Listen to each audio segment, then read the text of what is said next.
प्रकार नाटकं होते आणि त्यावेळी कोयंडे गुरुजी होते आमचे. कोयंडे गुरुजी रेवंडीवरून त्या नाटकासाठी ऐतिहासिक नाटकासाठी लागणारे सर्व बेस्ट म्हणजे कपड्यामध्ये पुरवायचे आणि मुलं हुकूमला फार हुशार. आम्ही नाही गेलो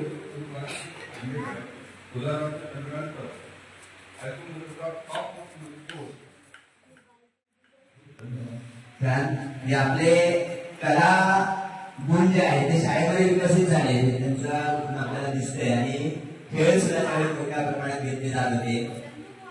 मग अशी चालू नाही. यानंतर आणि आपले अनुभव तुम्ही सांगा. मी पहिलीमध्ये इथे होतो 5-6 महिने घातलं होतं. पण त्यावेळी एक मजा यायची, शाळेला बटन नसायचं, तिकडे आम्ही यायचो आणि आमच्या वेळेला एक रमेश परब, विठ्ठल बागवे, सदाशिव म्हणजे आता तो सुनील आणि चिंगबाबू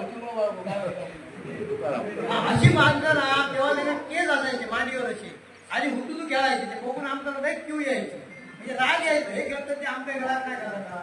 तर आम्ही तेव्हा लहान लहान होते ना. एक 5 ते 6 महिने मी इथे होतो. नंतर आम्ही भोगलेवाड्याला गेलो.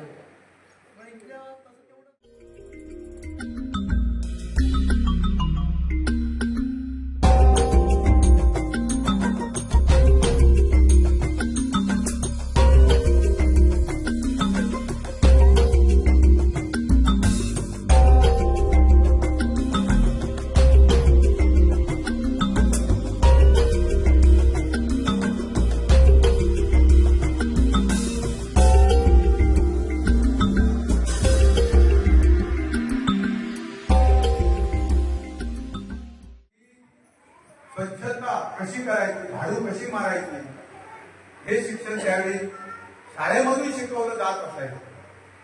काही लोकांना ते वाईट वाटायचं, परंतु तो एक अभ्यासक्रमाचा भाग होता. दुसरं महत्वाची गोष्ट म्हणजे चरके विणणे म्हणजे सूत विणणे. चरके घ्यायचे आणि सूताचं उंड द्यायचे आणि घरापासून सूत ते विणून आणायला सांगायचे. किंवा एखादा विद्यार्थी घराकडे ना आणलं तर इथे पडवी होती, त्या पडवीमध्ये ते सूत विणून घ्यायचे. शिस्त एवढी होती आमच्या वेळेला की कबड्डीमध्ये आम्ही प्रावीण्य होतं. या नेताजी होता बापू मुळे यांचा भाऊ आता आलाय तो परम म्हणून, तो लांब होता. त्याला पकडलं की डायरेक्ट लाईनला हात लावायचा म्हणजे 7-8 जण एका वेळेला आम्ही आऊट व्हायचे इतकं त्यावेळी. पण ती जी मजा होती ती खूप मोठी मजा होती. ते आज बोलण्यास तरी असं तरी वाटलंय ना, कारण विद्यार्थ्यांचे प्रावीण्य जे होते ना भयानक होते.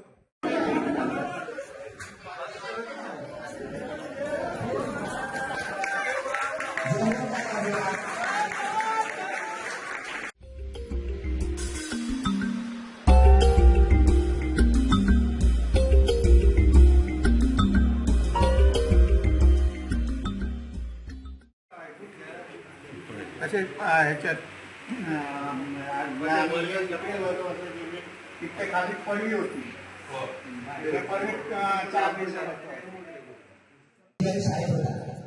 तुमच्या वर्गात किती विद्यार्थी होते? 21.